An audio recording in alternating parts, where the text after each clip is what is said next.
Okay, that we already saw that there was 3 parts to the connector, and we also need 3 tools to do this rg58u connector onto the rg58u cable that I'm bringing out right now. So the first step is you have to take your stripper, make sure it's set to rg58. You place your cable inside the tool right up to the edge. You give it a couple of spins.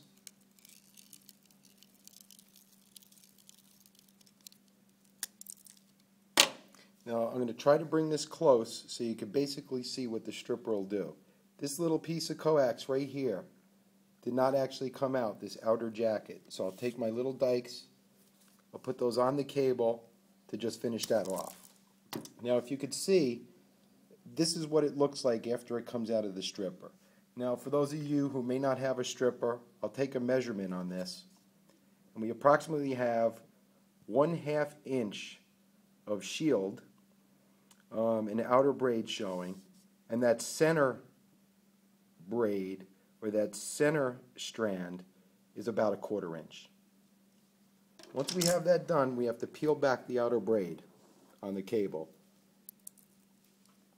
Now hopefully we can get a close enough shot of this, but if you look very close at this wire, the outer braid is folded back, we have foil up on the dielectric, and then we have the center strands in the middle. These need to be twisted nice and tight. One of the things we have to worry about is this foil on the middle needs to be peeled back about 1/8 of an inch to 1/4 of an inch down to just show you the dielectric there. And I'll attempt to do that now for you.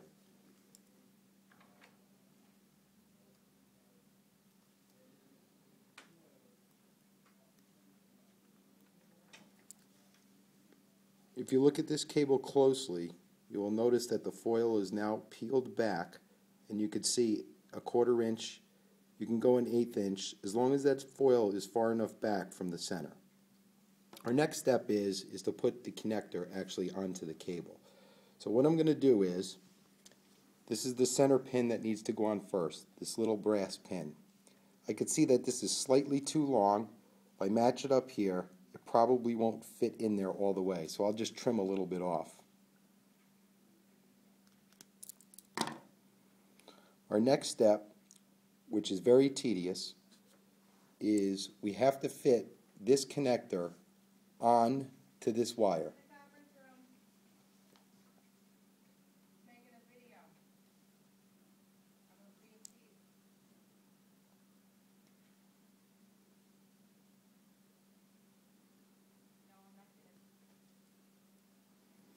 Now if you take a look at that, one important thing to notice is I was able to slip that on pretty good, but you have to be careful that no center strands came out and are touching the middle. So no center strands could be coming out because they may interfere or short against the foil or the braid. Once this center pin is on, we need to crimp that.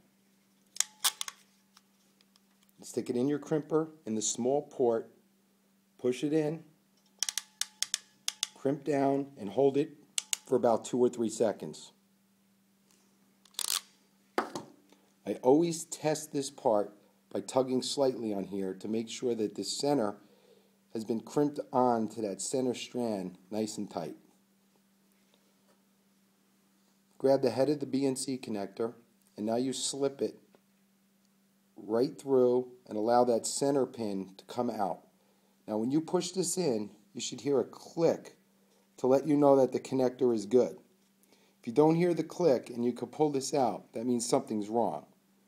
Right now this cable is tight. I'm sure you can't hear the click on this video, but it's there.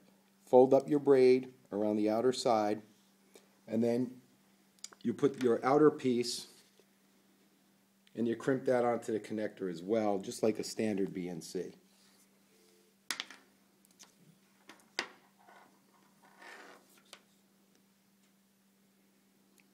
So slide this over,